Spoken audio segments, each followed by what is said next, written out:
Hi there, my name is Ron Rogers, and this video is titled United States Air Force T-37 Instructor Pilot Tales, Instructional Techniques, Fear, Sarcasm, and Ridicule, and the Instructor Who Surprised Us All.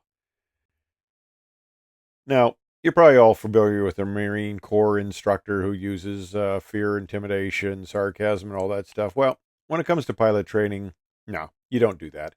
It doesn't work. Well, you may do a few things like, fear. If you don't recover from this spin, we're all going to die. Or sarcasm. My grandmother could fly that maneuver better than you and she's dead. But generally, it's not conducive to the way we teach. Now, as instructors, we want our students to do well, and we use the best techniques that we can. And we're extensively taught when we're trained to be instructors on techniques to use. And if you're an instructor and you're having a problem with a student, well, we get together as instructors and we'll talk about it. And one of the other guys may have a better idea, or may have a technique that I or one of the other instructors hasn't thought of, and that's something to incorporate. Now, when you're a brand new instructor, they try to give you what they think are the best students. As you become a more experienced instructor, you get, well, just the luck of the draw. And when you become a very experienced instructor, they move the difficult students over to you. So you start out in your career thinking, boy, these guys coming in are great. And at the end of your career, you think none of them can fly. So unfortunately, uh, that's the way the joke it proceeds. But, if I'm having problems with a student, and he just can't get power on stalls. Well, there's a problem. So I'll talk to the other instructors. Maybe they'll have a few ideas. And one thing that happens is everybody has different techniques.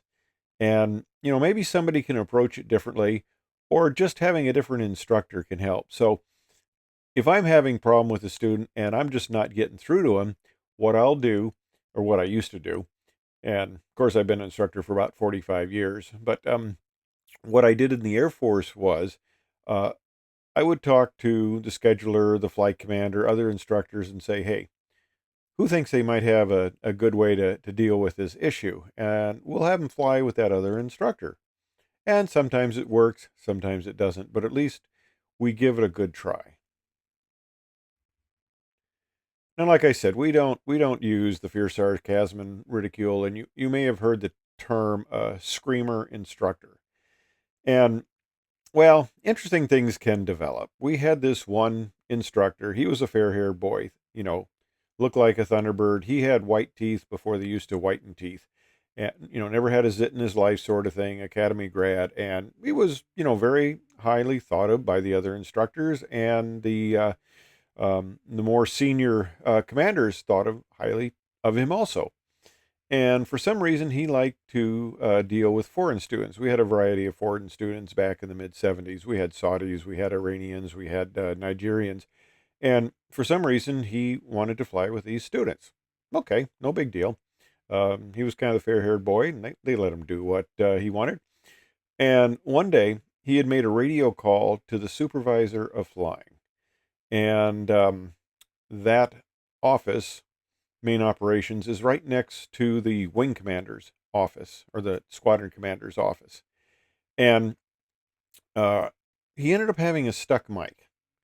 And during the process of this flight, we could all hear him yelling at, berating, using totally inappropriate statements, methods, words, things that you just don't do. You don't treat people like that.